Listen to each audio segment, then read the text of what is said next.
my spooky friends. This is John, and welcome to Dairyland Frights, the paranormal podcast that covers everything creepy, spooky, and mysterious in the Midwest and beyond. And today, again, we're starting off great. Another great guest, as usual, my guest is Jeremy from the Common Historian.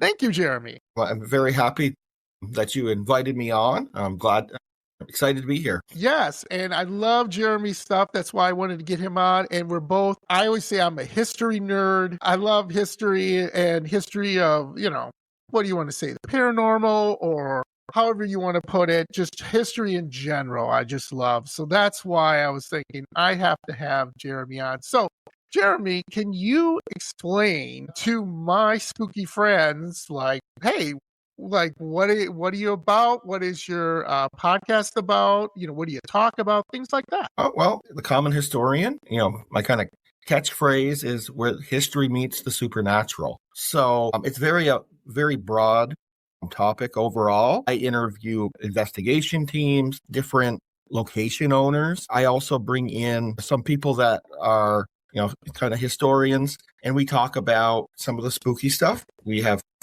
I talk about cryptids, the whole gamut of anything supernatural or, strange. I've done even some dark history as well. So, yeah, that's really interesting because there's so much great history that people don't know about in certain areas that you can bring up that are not, as I like to say, the bigger ones like the Amityville Horror or, maybe Loch Ness Monster or Bigfoot.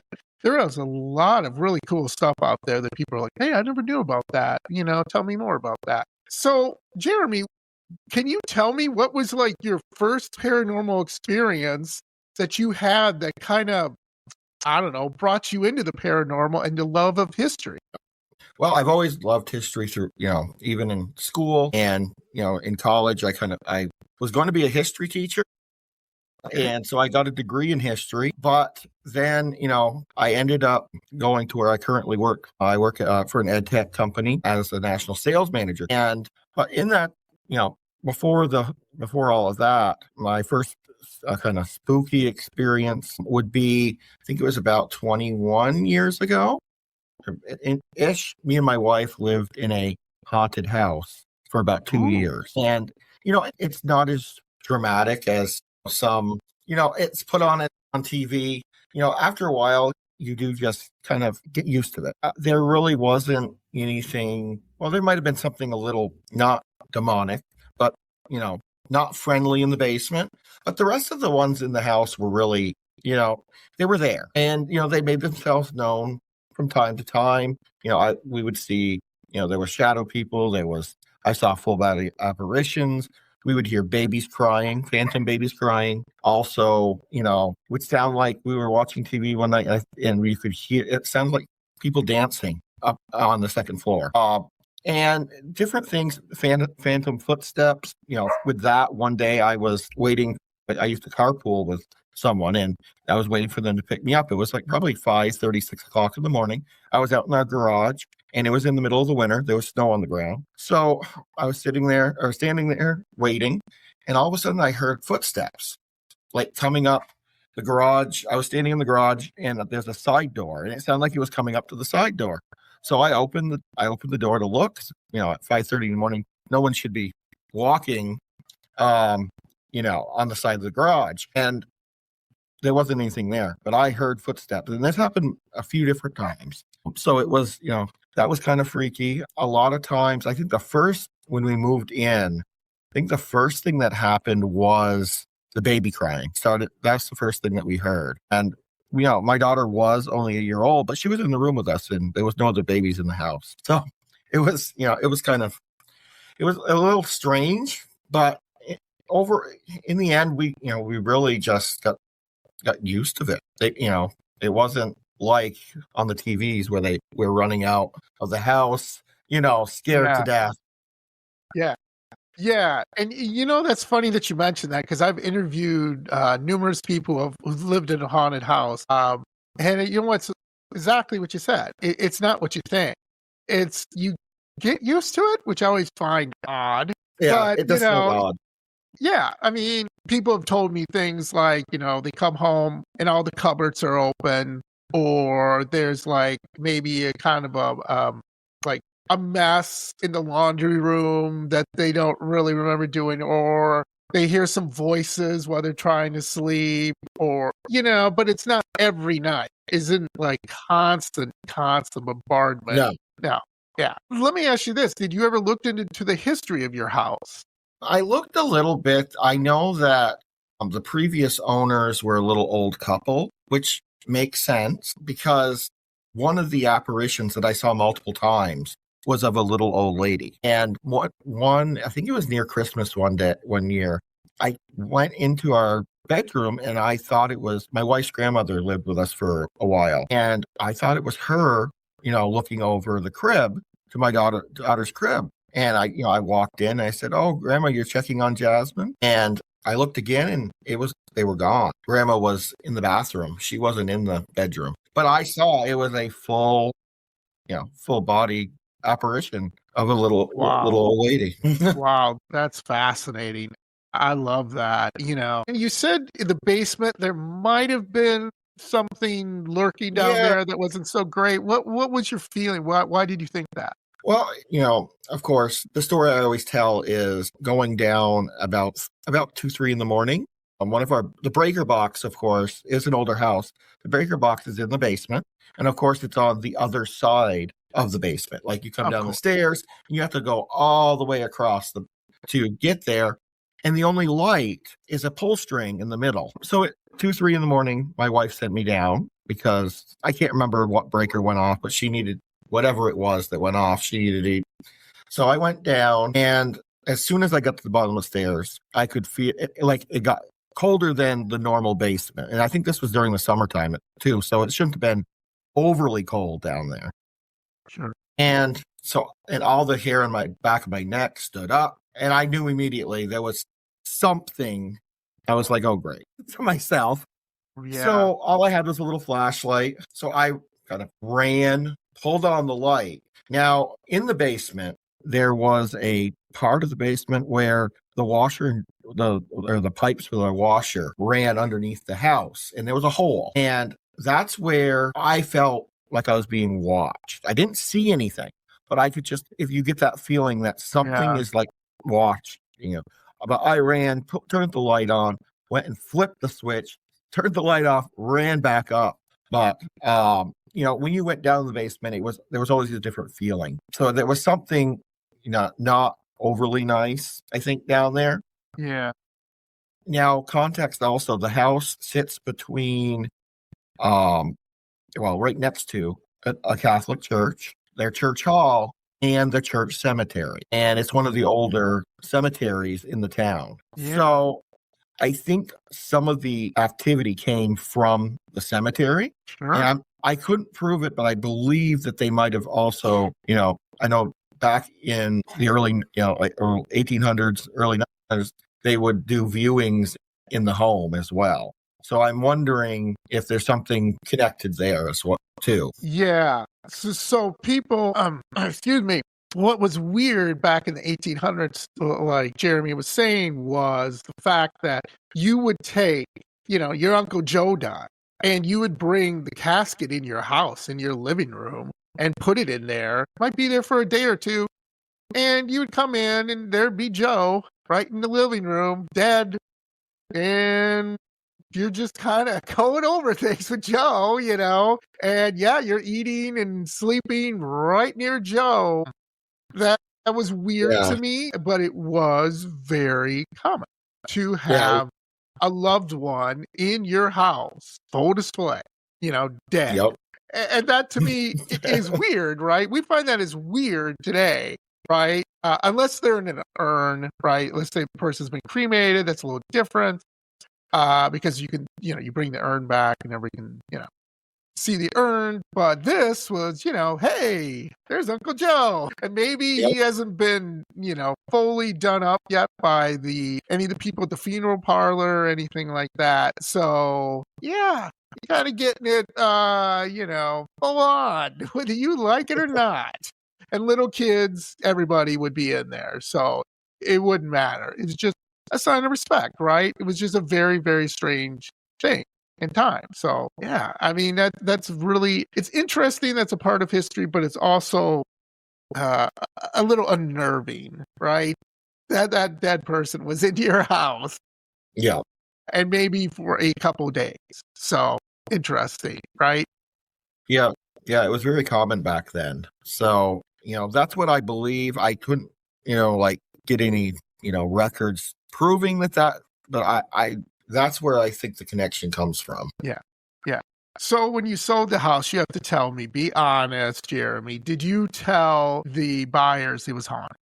Well, what happened was we were renting. It was when I was a lot younger. Okay. We were All right. renting the house. So there was some sewer issues, and that's the reason we moved. But unfortunately, when we moved out, they tore the house down. So it's no longer there. There is a tree that was just outside the house is still there. Tell exactly where the house is still.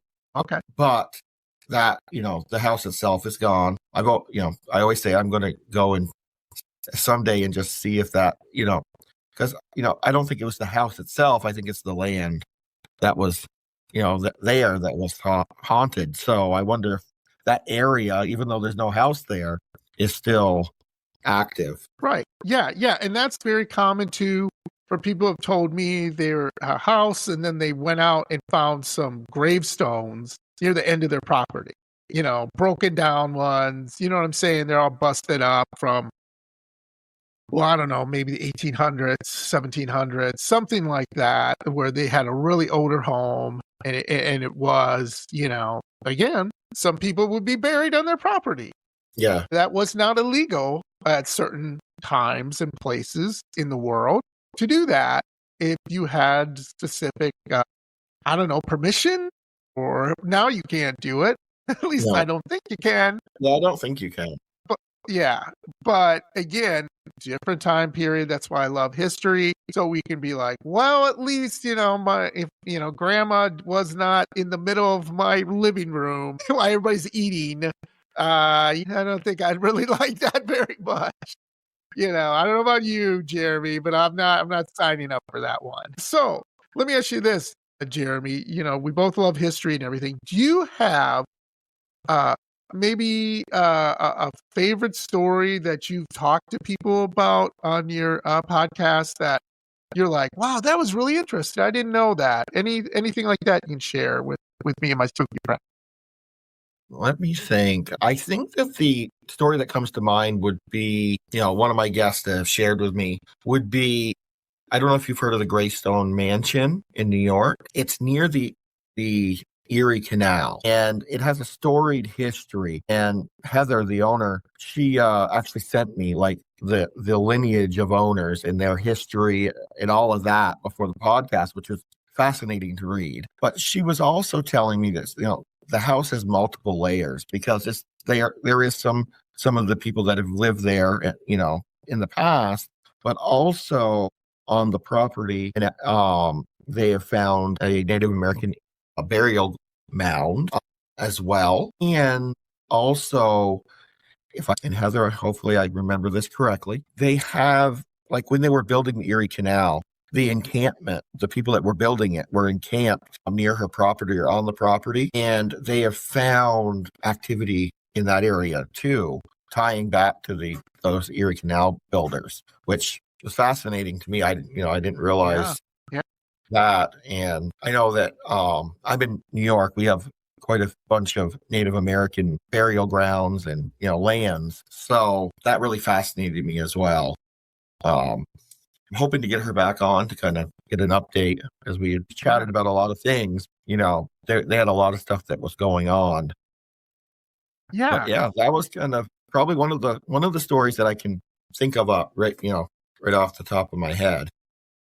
Yeah, mansions are always interesting because they have such a storied past. The number of people who've lived in there typically died there, from workers to, family members to maybe guests. And, it's full of rich history because of where it was built, the land it was built, as well as the issues that maybe usually came with it from some of the owners and everything. And yeah, New York is a great area in that sense, is because, you know, it was one of the first, you know, I guess recognized by the founders as, you know, one of the founding states and so on and so forth. And earlier on, you know, on the East Coast was typically a lot of battles took there, a lot of rich history that goes there. And, you know, that's what I love about the East Coast, because there's so much rich history, right? Yes. Revolutionary War, French Indian War. You know, I've talked to some people from New York, and they're like, "Yeah, like just down the road from me is an old fort. You know, that when the Revolutionary War, you know, whatever the fort might have been named, or you know, there was remnants of something. So that must be pretty cool living in that area. Do you ever go exploring sometimes to kind of check out some of these areas? I started a second channel recently.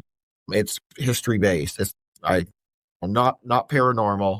And it's basically when I go visiting historical places. And I was doing some research just in my vicinity. And I live in Chattagay, New York, which is about 2 miles from the Canadian border. And so what I found is I have probably at least a week worth of locations just in my, like, within an hour of me that are like either tied to the Revolutionary War, the War of 1812, you know, a lot of those. So for my other channel, I'm planning to do quite a bit of filming because with that one, it's called Common Ventures, and it focuses on forgotten history.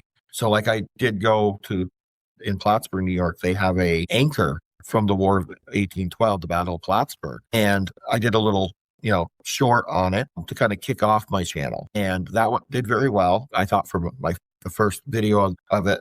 But it's, you know, it's very fun to go explore some of these places that, you know, you might not have even realized were there. Like in my town, there is a raid. They don't call it a battle, but there was a raid that is about like a half mile from my house. And so that's one of the places I plan on covering, kind of going and, you know, just telling about the history of it and showing what it looks like now there. In that channel, I only do shorts. I don't do any long form. It's just shorts. So it's just quick snippets. Yeah, that sounds really cool and stuff.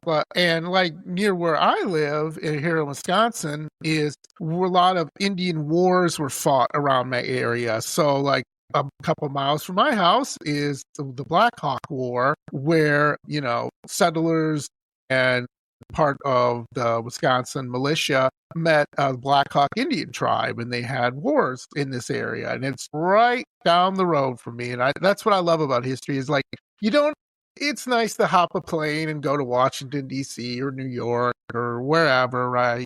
But if you just look around your community, there's history, right? Well, there is. Yeah. Yeah. And a lot of it. And it may not be what I call sexy history, like, you know, dealing with wars and stuff, but it might have something to do with, like, for example, with me, I live near Frank Lloyd Wright's house, Taliesin. It's like 3 miles down the road from me. So Frank Lloyd Wright lived in my area, and, you know, that's where he kept his basically headquarters for all his students, is in this small town where I live. And you would never, ever guess it. And people come from all over the world to see Frank Lloyd Wright, who was a famous architect, see his, well, I won't say it's a mansion, but, you know, pretty close. And it's right down the road from me, 3 miles down the road. And I used to drive by it when I used to work at this one place. I used to drive past it every morning and night. Of course, I've tried to investigate it, Jeremy, and it's under the National Register of Historic Places. So that's a no-go. Unless I'm a big-time professor at a big-time college and doing a book or something like that. No, they will not let you. And I understand some of it. It's because, again, it's if someone would make a mistake and bust something or break something, you're kind of like, you're kind of in big trouble. Because, again, you know, how am I to know that was important? And to every place in that area, it's important. So, yeah, I just find that's really interesting. So, yeah, just the rich history and everything like that, I just love, and you got to soak it in, right? And really understand what it's all about. Well, one of the other things that I did discover, it's not like for kind of it's American history, but it's not like to the wars or anything like that. But a couple miles from my house is the birthplace of Almanzo Wilder, Laura Ingalls Wilder's husband. His homestead, they have a homestead there that they do reenactments and all of that. Unfortunately, I haven't went through the process to get able to film there because they do have a process to be able to do that. Yeah. And I'm very close to Fort Ticonderoga as well. Yeah, that's really interesting too. Yeah, that's just fascinating. Again, history is just fascinating. And I know a lot of people, I was thinking I'm becoming a history teacher too, but as we know, Jeremy, history by most students are not looked upon as a favorable subject. Why I always tell people is you make history every day. Like, why don't you go to that restaurant anymore? Well, I had a bad time at that. Well, that's history. Why don't you live or go on a certain trip anymore or do a certain thing anymore? Because that's history. You had an experience. History is an experience, and right, you learn from it. And sometimes it's a really bad experience, like war, and sometimes it's just a silly experience, like I don't know, you meet somebody and you just have a weird time together. I don't know, right? So Yeah. So anything else you would like to tell my spooky friends before we move on to our topic? No, I think we're good. Great. Awesome. So, Jeremy, I have some fun things. So I was going through all these different things. We could talk about haunted places and haunted this and haunted that, but I wanted to come up with something that is actually kind of funny, but historic and a little bit strange that you probably have never heard of. And this is history, but it's true history about different events and different, things. You'll understand once I start to get into it. And then please, bring in any comments or questions you may have, because again, I think it's just so funny. So the first one is about a creepy story about those who had a deadly phone number. Okay. So this is a little recent. So this one I found and I thought this was great. So some superstitions hold that certain numbers are bad luck. So we know that, right, from history, 13, maybe something, to that effect. Or just some people, it's a bad, like Friday the 13th. Oh, that's a bad day. It's a bad number. And there's some history behind it that, is pretty well known. So, however, this one cell phone number issued by a Bulgarian mobile phone company in particular actually seems to be connected to the deaths of at least 3 people, Jeremy. Okay? So this is a cell phone number. Okay? This is what it is.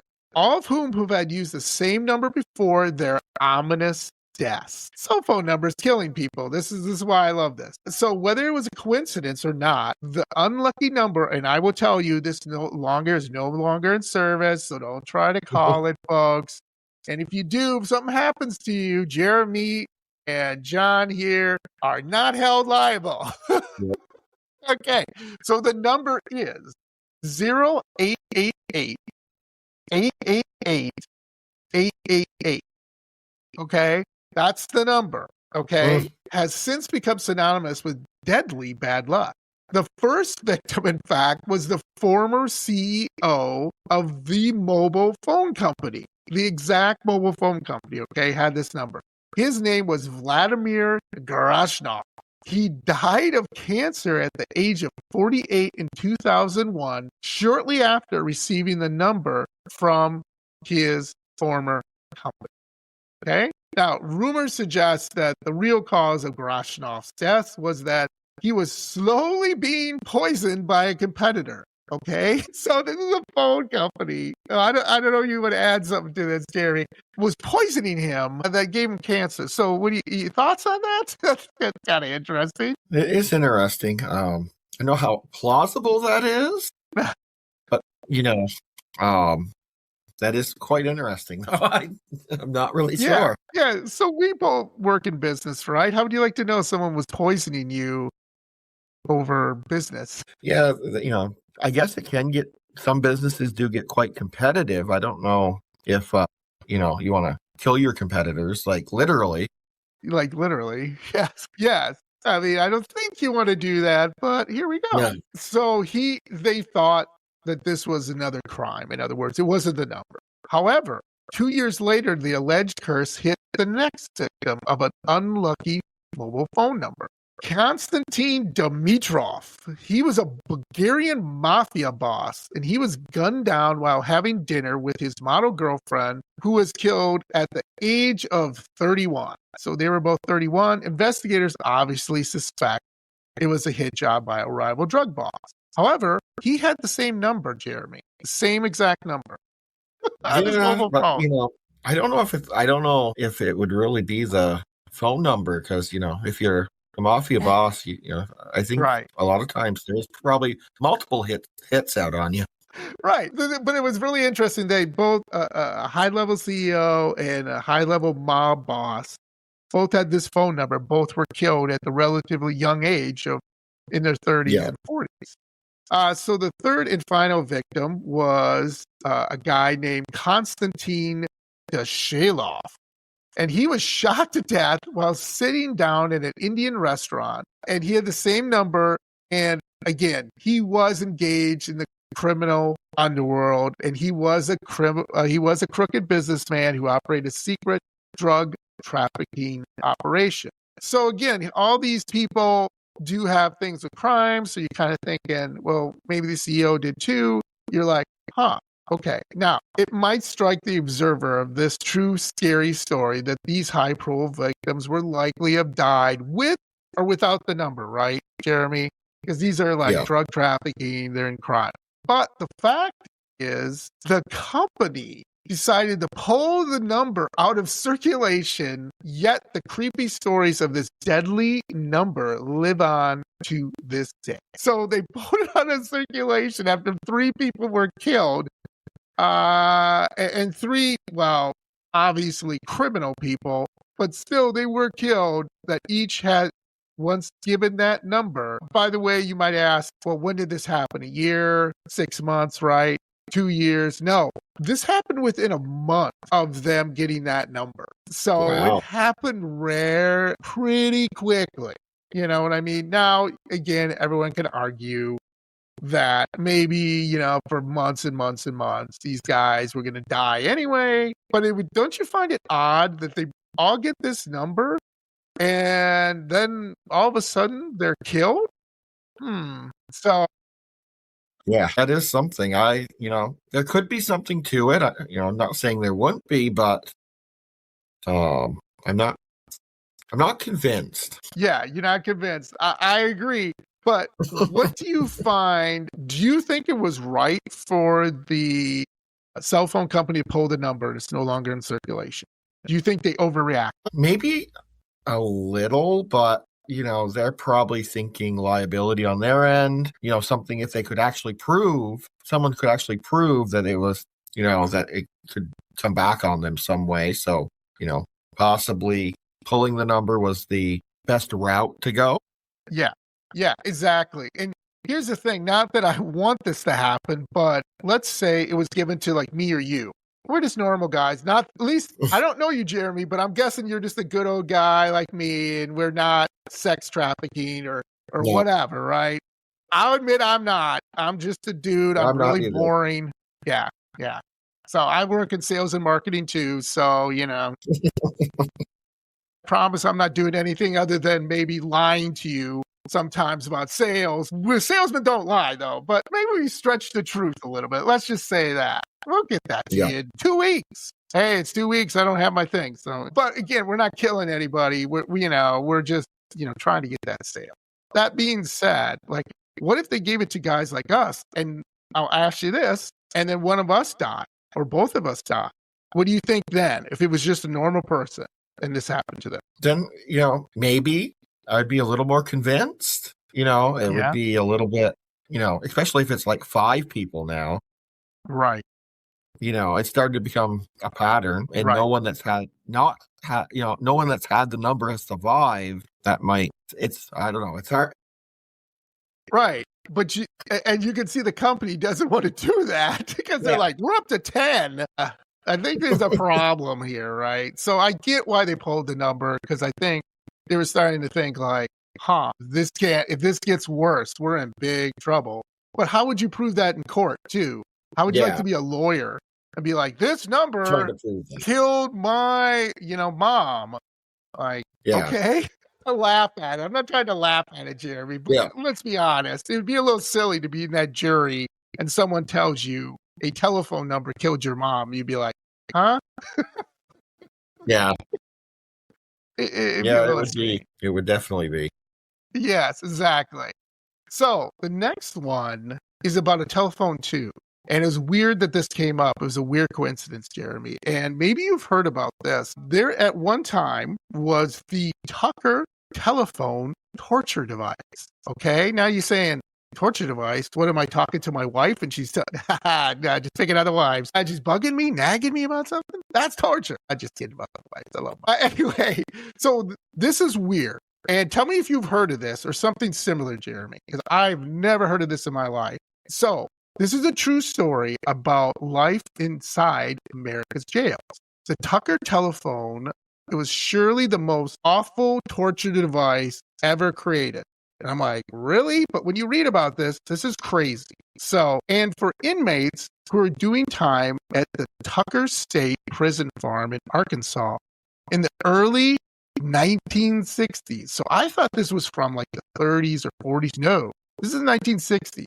There was nothing more terrifying than the Tucker telephone. Okay, so just wrap your mind around this. The Tucker telephone was a sadistic method of punishment frequently used on prisoners of the state prison, which is now Tucker Unit of Arkansas Department of Correction. The torture device was the brainchild of prison physician Dr. A.E. Rollins and prison superintendent Jim Brutton. On its face, the device looks like an old-fashioned crank telephone. Okay?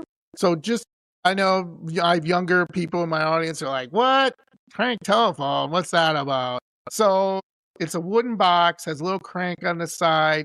Jeremy, help me out with this. Has a little crank on the side, right? Then you have a little speaking thing and you just go, right? That's pretty much what it is. Anything you can add to that? I think you covered it pretty well. Yeah. I think you crank it and then I think you talk into it. Yeah, maybe? right. Yeah. Not that Jeremy and I know this. We're just history guys. So we probably have been in a museum or something, have seen it. Yeah. Or have heard about it at least. But with the addition, this had an electric generator and 2 dry cell batteries. It became one of the most notorious torture machines in the history of U.S. incarceration. Hooked up to a source of immense electric power, the Tucker telephone functioned as an electric shock device attached to the private parts of victims. Yes. Inmates sent to the hospital room were strapped down to a table with 2 wires applied to their skin. The ground wire wrapped around their big toe while the hot wire, electricity ran through the inmate's genitals. Once the doctors turned the crank on the Tucker telephone, their victims were brutally shocked by torrents of electricity. Sometimes these torture sessions dragged on, and boy, these guys work on your comedy. This is dark humor coming up. Dragged on for long periods, these torture sessions. And what do you think they were known as? Long distance calls. That's what they called them. So everybody know what a long distance call is. We all know, I I live in New York and I got to call my buddy in California. That's a long distance call. That's what they called it. So when they're torturing these people, hey, what are you doing? Oh, I'm making a long distance call. They would say that. The doctor would say, hey, I'm busy. I'm making a long distance phone call today. And people would be like, okay, I got you. Wink.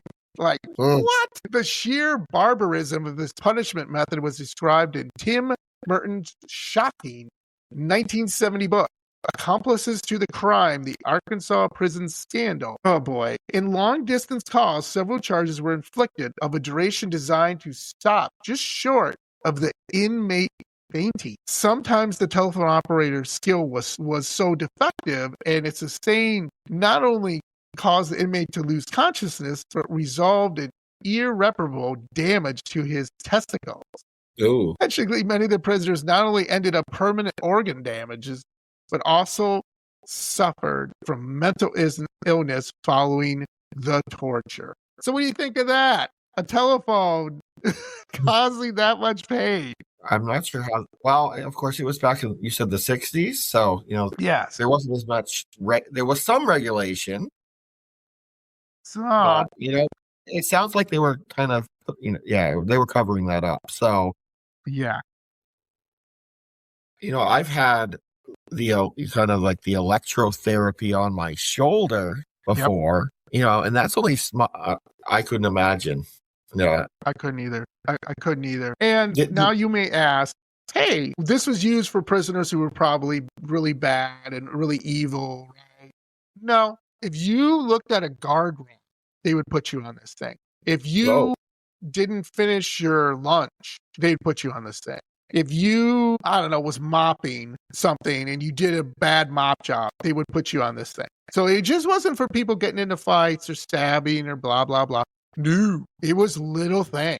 The warden be like, yeah, I don't like him. Put him on that thing. Yeah, he gave me a weird look. Put him on that thing. So yikes, right? Yeah. Now, I think I'd rather go into solitary confinement. yeah, that's what I would have said too. I would put, I'll go in solitary confinement. Yeah, throw me in there for a month. I don't care. I don't want that damn thing. Get it away from me. But here's something. But the Tucker telephone wasn't an isolated incident. Like I said, a Newsweek report from 1967 revealed that prisoners were routinely beaten with paddles, had needles stuck under their fingernails, tortured with pliers, and punished using an electric chair. So this was not only that. It was all these things, okay? For years they would do this. The brutality of the prison became so famous that the Tucker telephone eventually found itself depicted in the 1980 film Brubaker. So Brubaker, that film from 1980, I'm trying to think of the actor he just passed. He was at Sundance and everything, and I can't think of his name right now. But if you watch that film, it's basically about a prison warden who disguises himself as a prisoner, gets locked up because he wants to see if any of this is true, because he keeps hearing stuff about his prison being terrible. And he's like, I didn't know. I'll find out. Well, guess what? In this, it's Robert Redford. He finds out all these terrible things, and he's actually tortured too. Not by the Tucker telephone, but is tortured. And it's a really eye-opening film from the 1980s to show how corrupt prison was. Now, the device is no longer deployed against inmates, thank God. The Tucker telephone was, though, repurposed by the Chicago Violent Crime Unit under Lieutenant Joe Berga to torture suspects in the 1980s. So cops took it and would torture suspects. The prisons went, this is cruel, this is bad. And the cops went, we'll take it and we'll torture them now. Like, what? So this is even scarier, Jeremy. American interrogators abroad have reportedly used the device to torture their captives. The terror of the Operation Wandering Soul is what they called it. And this was in the 60s, 70s, and early 80s, where they would take this device, not exactly the Tucker telephone. I will put things on my social media to show what it looks like. And you're like, that doesn't look scary. But my God, that makes it really scary that it doesn't look scary. Well, they repurposed it. And yeah, it's scary. Very scary. So electric shock, basically think about that. Yeah. If there's anything more effective than physical weapons to defeat an enemy or soldiers in war, it's psychological terror. So one of the biggest things too, they would use this on POWs too. So yeah. So what do you think about the Tucker telephone? Used to torture people. I never would have guessed that in a million years. How about you? Me either. One of the things I do wonder is, I wonder if that prison now has some hauntings because of the trauma that was.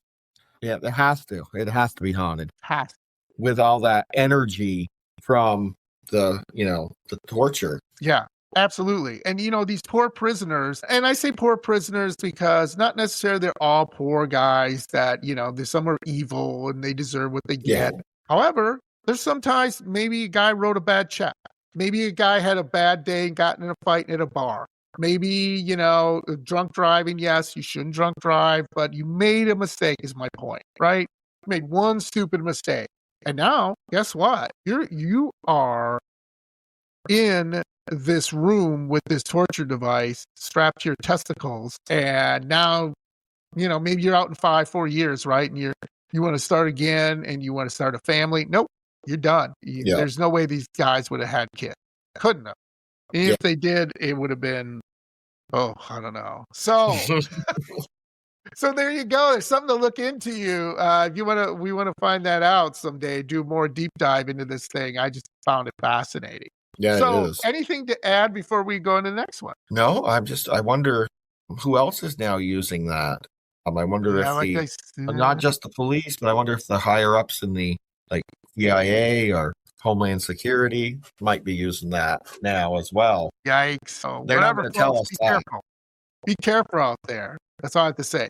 So this one was really interesting too to me. One of the things I just talked about soldiers and them being using the Tucker telephone or something similar to torture them. However, one of the biggest things, like I just talked about, is they would also use psychological warfare. Okay, so psychological warfare is sometimes saying, I'm going to use this on you unless you tell me, what I need to do, right? Okay. But this was really interesting. During the Vietnam War, there was a lot of the Vietnamese believe in, just like we do, paranormal, their spirits. And one of the things they believe, if a person is not content in the afterlife, the Vietnamese believe that the deceased soul will wander aimlessly as it tries to find its way home. So kind of similar to here, right, Jeremy? We've heard ghost stories where they're just it's your house. Maybe the old lady, she doesn't know a way home. This is her home, right? Or was her home. And when you lived there, she was just like, what are you doing in my home, right? That's why she would show herself to you.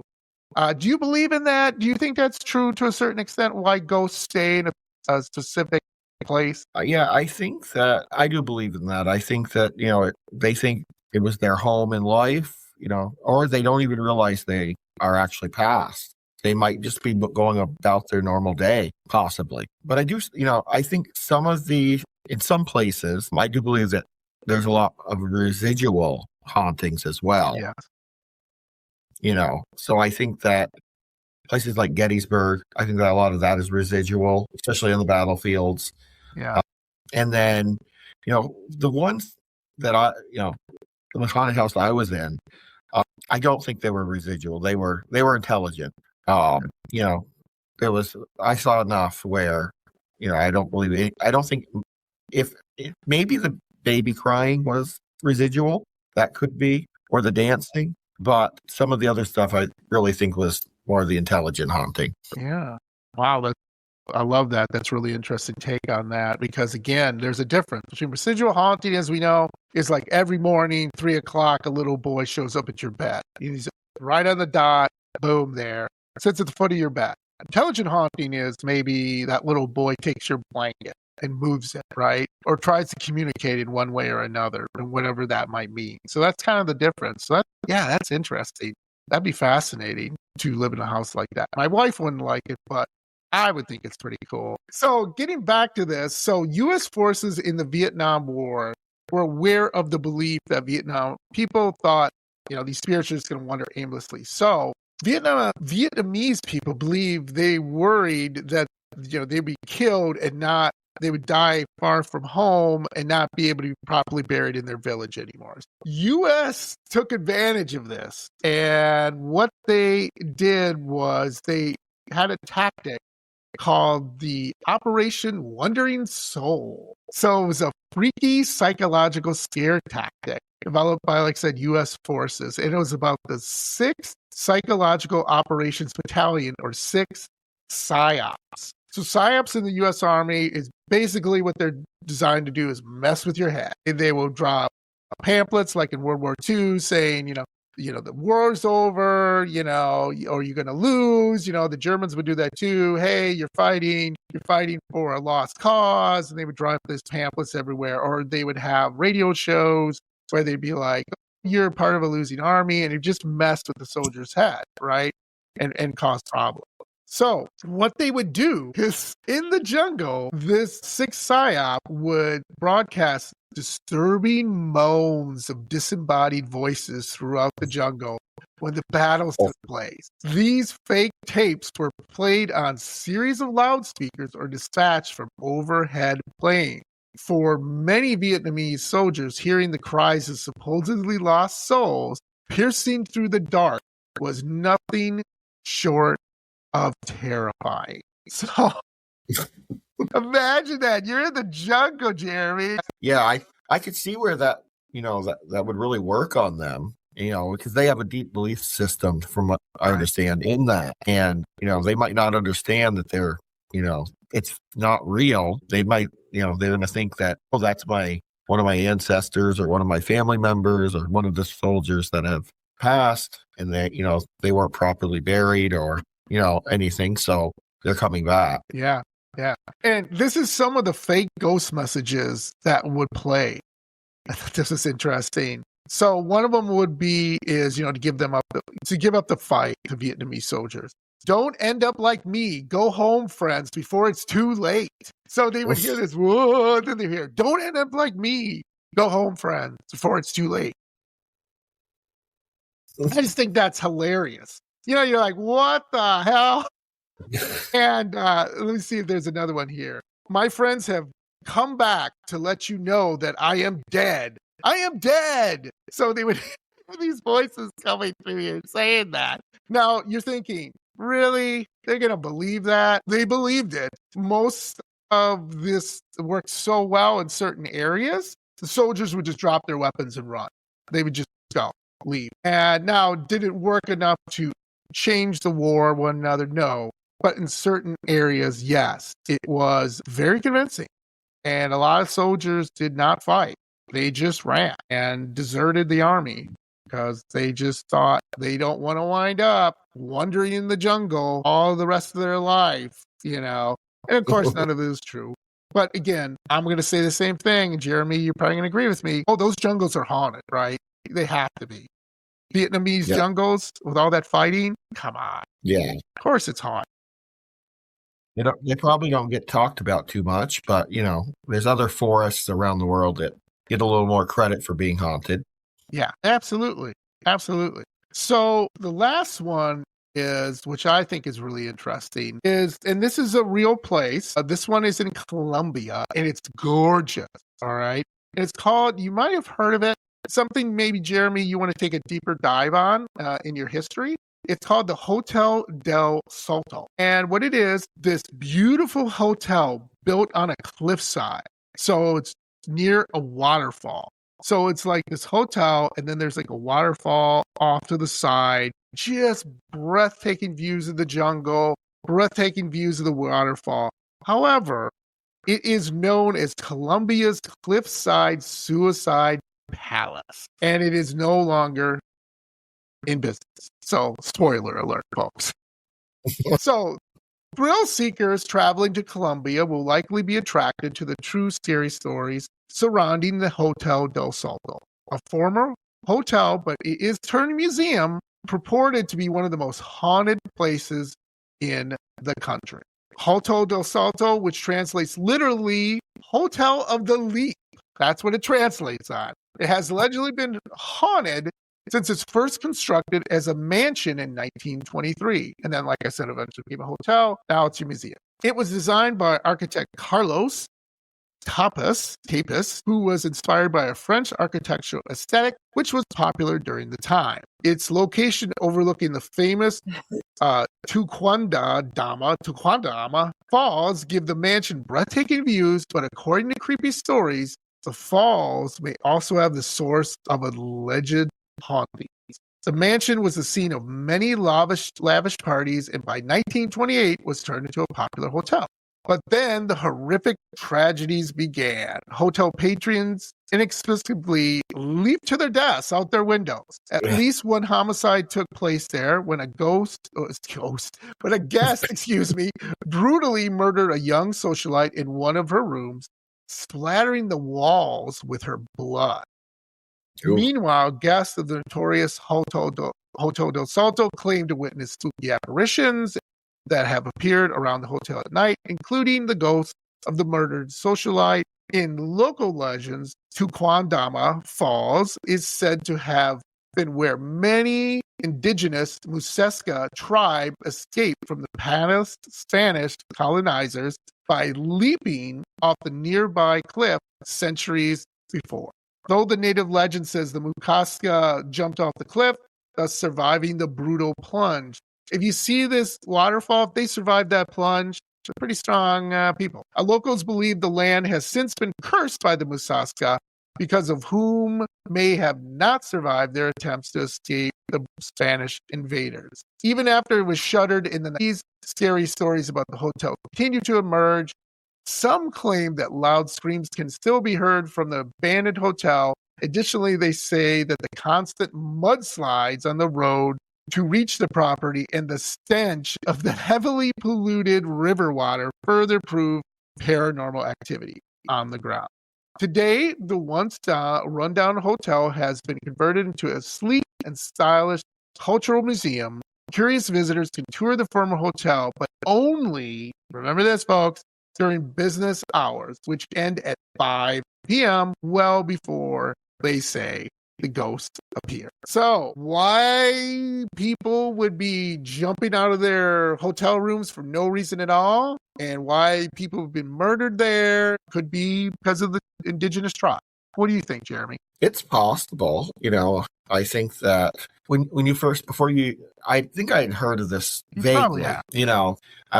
You said it was on a cliff, and I'm like, oh, I see where this is heading before you even said it. Yeah, I think that a lot of the native tribes, in my opinion, have I think they were much more connected with nature, and I think that they had some, and this could be a little off, but they had connections that we might have lost today back then.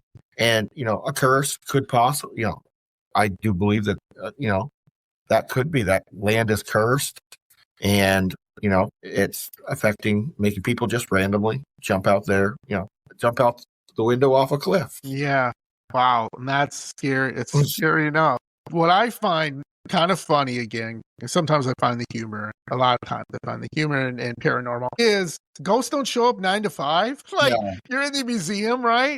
And they're what? They're not going to show up because it's 4:55, guys. We got to get going. The ghosts are like, come on, man. It's my shift. What are you doing? God, get out. I got to scare people. Yeah. Isn't that weird? Why would there be ghosts during the day? If a place is truly haunted, yes, you might notice it more at night. It's quieter. But if a place is truly haunted, you can get activity regardless of the time and day. Absolutely. So, maybe this place, instead of, it actually having the curse or anything, maybe it's built up for, I don't know how to say it without making it sound really bad, but, tall tales, and, maybe it's not as haunted as they say it is. Sure. Yeah. Yeah. And I think there have been paranormal investigators, some of the larger names out there have investigated this. There has to be something going on with that, I feel. So if they don't come out during the day. Yeah, right. Yeah, that's a little weird. I still find that really weird. So last question before we wrap up today is, if you had an unlimited checkbook, Jeremy, what historical place in the United States or the world would you like to visit? There's so many. To be honest, there's so many. I would probably say Edinburgh, Scotland. Yeah. It's always fascinated me. It's one of the places that kind of really draws me. I'm kind of really fascinated about that the castle and all of the history. It's such a rich history. Well, all of the UK has a rich history, but it's just something about, my family did originally come from Scotland a long time ago. So I think that probably what draws me there. Sure. But that's where I would want to go.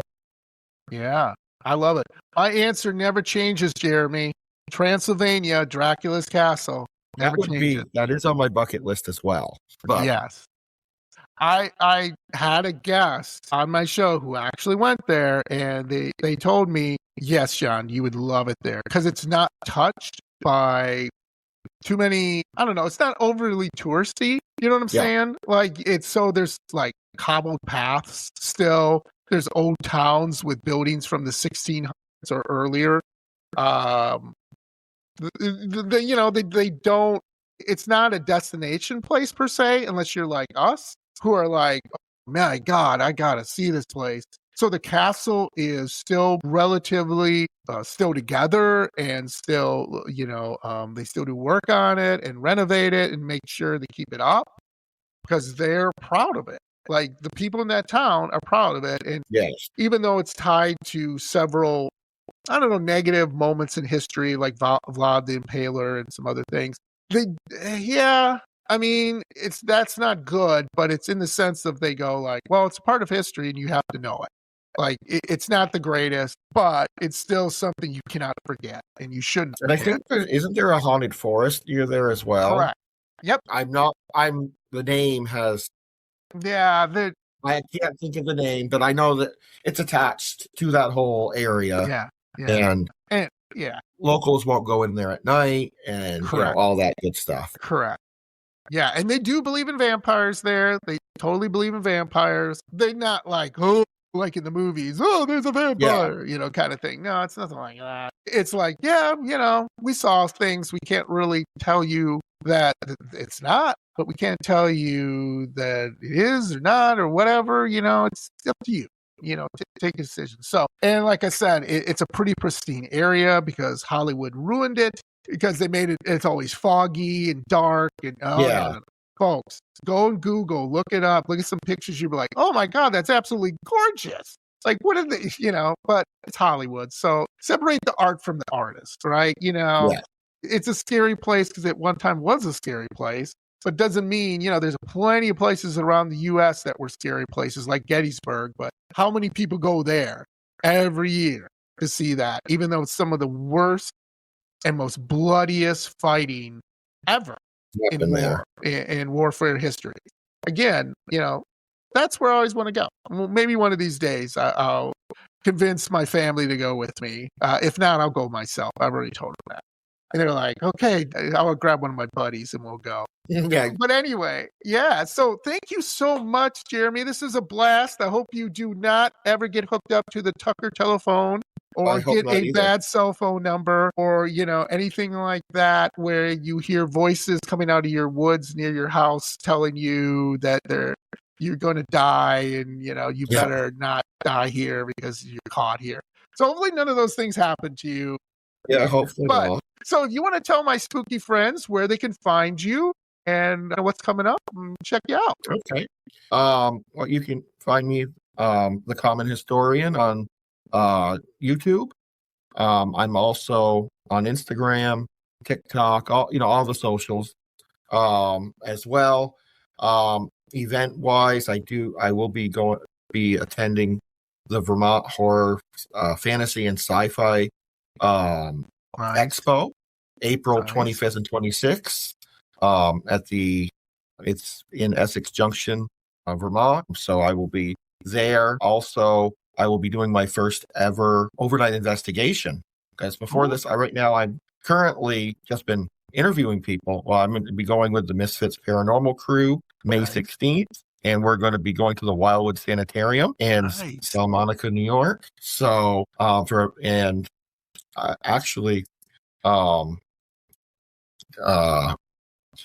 going to be exciting. I'm excited about it. But that's in May.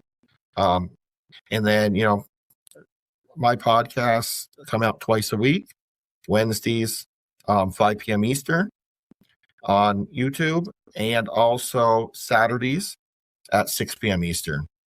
So check those out. There's some great upcoming guests. Valentine's Day, we will be having D.A. Wysong and Ronald Murphy Jr., and we are talking about vampires. Nice. So that's going to be great conversation. And then, I have many more great guests lined up in February going into March. So check it out if you haven't. Subscribe if you could. I'd really appreciate it. Yes, and as always, all my guest links will be in the episode notes when this episode comes out. So please give Jeremy your love. And if you love history, I couldn't tell you a better podcast and better person Jeremy is about his love and passion for histories. Please go check it out if you love paranormal, if you love history, you want to learn about vampires on Valentine's. Are they still out there? How do they find love? I've got a lot of questions about that. So anyway, thank you, Jeremy. And always remember, stay spooky. All right, see you. Thank you. Thank